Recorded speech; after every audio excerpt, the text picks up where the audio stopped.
Alter Ego can't take it back. This might be disastrous, but ladies and gentlemen, let's throw it over to our casters to bring you game number 2. To Mobile Legends. Will Bigetron Alpha inch even further to 0? Or will they be able to defend that 1-1 for Alter Ego? Is that a revitalized Mobius I spy on the side of Alter Ego? I mean, throughout the drafting phase, we were so confused. We thought the Gato Kacha was definitely going to show up earlier, but again, a lot of plans here, a lot of mind games from both teams. That's a revitalized though, with 2 Purifies, Alter Ego, with all the respect towards Bigetron Alpha. Yeah, so much respect from the damage coming in, and he needs the sustainability to really win out against the high loss. Now mid prio again, Owen Roundel might be in trouble. Wow, Purify baited out early, Super Ken with the cooldown boots. The emblems though, Arashi, anything in particular? Oh, the agility, oh, hang on a minute, Owen. This might be a flicker bait. Nope, Moreno walking forward again, just clears the wave. All right, looking at the emblems, agility and tenacity for Key allows him to roam around, which is why earlier, the fact that level 1 or level 2 even, you can just shove someone out of position so early on, is just so value. High is going for full defense, knowing that there's so much burst damage, so much aggression coming in from Bigetron, wanting to make sure that he can have enough time to stay alive, to kind of play the drawn-out fight. Because again, with 2 fighters, you're the ones who want to fight to actually go the distance and allow the backline members to actually do their jobs. So we'll have to wait and see, man. Alter Ego, they're going with a very defensive approach, even though in theory, with the low Yi, they want to be the ones aggressing here. Yeah, so much defense, Owen looking for a full Nile, Swerve Alpha. Key flickers out of that. Big flicker bursted or wasted here for the side of BTR. Yeah, look at the items. Previously, 2 warrior boots coming in from the Luo Yi, Roundel, and also Highs. They need that physical defense, that bit physical defense to really just rile and deal with Bigetron Alpha's physical burst. The Feel Like Turtle getting for free for Nile. As the pressure coming in from the jungle, from the EXP and the mid lane on the top side of the map, it's definitely too risky. Moreno tries to try and rotate around, get something. Oh, look at this though. A little bit of a skirmish over. Super Ken trying to go for a little bit of flank. It's going to be him pinned down over the flicker, and Super Ken will be compromised. First blood over to Heist. Good proactive play with a diversion up top towards the purple buff. They corral and take down Super Ken. That is a huge kill towards Highs. Definitely an interesting play right there. It's the right idea, right? They go into the jungle of Bigetron, and when they don't find Super Ken, they're like, okay, where could this guy be, right? This guy that wants to always be active on this side of the map. Maybe he's in our jungle, and they do spot him and chase him down. Look at this, Owen being targeted, but the Ruby, man, it's a pesky matchup when you're a Tigreal trying to find ways to be effective against a Ruby, right? That's the one advantage that Alter Ego kind of has to try and deny all these divers, you know, maybe delaying them a bit with that Donut Wolf kick. Roundel very low. This might be an assassination. Roundel way too overextended. I think Owen had info that Super Ken was in that bush. Yeah, he met with the Key down bottom of the river. And now even for Aman, he's going to walk up towards mid, looking to pressure this, get that prio on mid, and prepare themselves for a turtle coming in 40 seconds. And Highs will just clear down a bottom. 3 players stacking, stolen diversion. They're going to make a flank play right here. Uh-oh. Might actually read in perfectly into Nile's pathing. They're maneuvering bottom lane. They finally, I think they see him. Oh, Nile spotted. No flicker. Oh, Glorious Pathway coming down now. Oh no, he hits the wall! The worst possible. Spear of Alpha happening here with Revitalize as well. Now the implosion to lock Owen down. A brilliant play. Secure them prio on the turtle. A mini blunder there from the defensive Spear of Alpha, but Highs next in the chopping block. Yes, Purify, but I don't think you can Purify damage. They're just gonna all-in him under the turret. Crossbow attack, unnecessary. They won't even go for the turtle. They're just gonna go for the gold underneath that turret. Luke taking a whole lot of damage. Aman still has crossbow attack now. Key brought back again. Aman in the midst of it all. Needs one more weakness point, but will not be able to find it. Big blunder from inside of Bigetron Alpha as Alter Ego take the advantage back. Oh, they took that fight, and now they lose all control over the turtle, man. Alter Ego with a bit of a win. Man, good things come to those who wait, and Alter Ego, surprisingly, is looking like the more patient team as Nino walks up. Oh, with I'm Offended flicker combo. Super Luke on the Glorious Pathway. Spear of Alpha to lock him down. To take that kill, Moreno steals the diversion away. And Bigetron Alpha, they've lost that lead. Oh, that lead that they had earlier. They were setting their eyes on the turtle, but then they overextended Alter Ego. They're able to turn it towards their favor, even getting that purple buff control, and even the turtle as well. Now diversion play again by Roundel, just to give Heist that space in the bottom lane. All right, man. Now a bit of a lull in the action.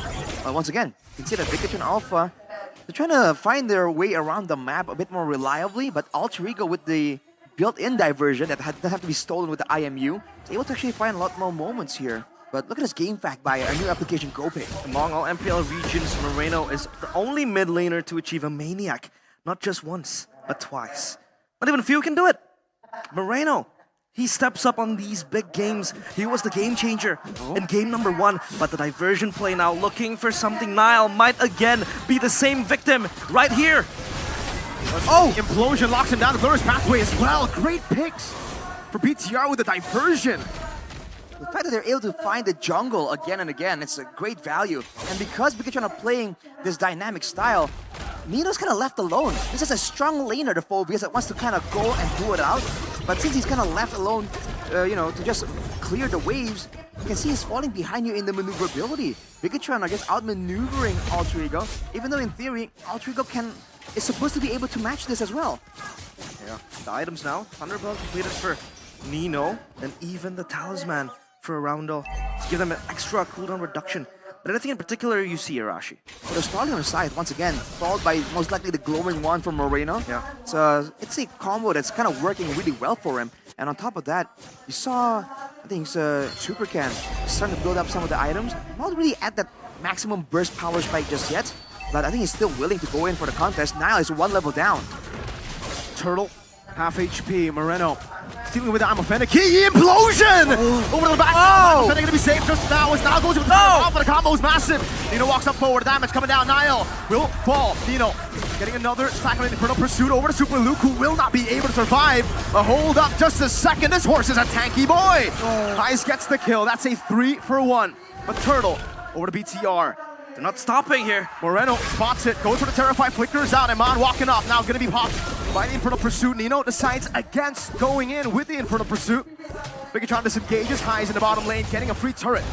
This is so valuable for Alter Ego. Look at Heist just pinning and gunning down that bottom side turret. They also able to collapse onto Bigetron Alpha on that little skirmish down bottom.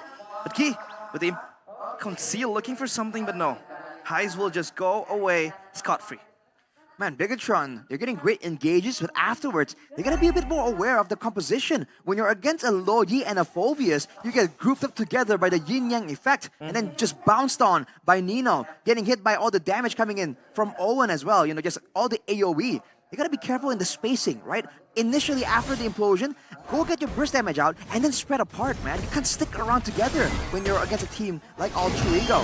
Looking at the player head-to-head here between Nile and Supercan, one of the highlighted matchups, Supercan definitely still has the edge, using that mobility and using the fact that Bigetron has been again and again using the diversion to target Nile in the jungle, right? Slowing down his farming speed. So even though in theory, the Nolan and the Alpha has the same clear speed, Bigetron is getting an advantage there in the jungle department, but that can only last for so long. I mean, Nile has already caught up.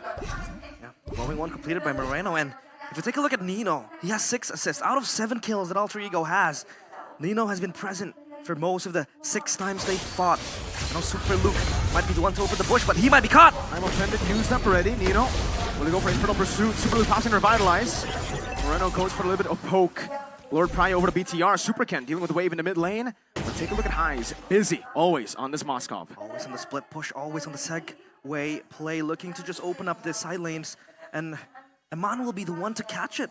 And this is the way they will distract Bigetron Alpha, who really responds to this to this Moskov. But Owen flicker, Spear for Alpha.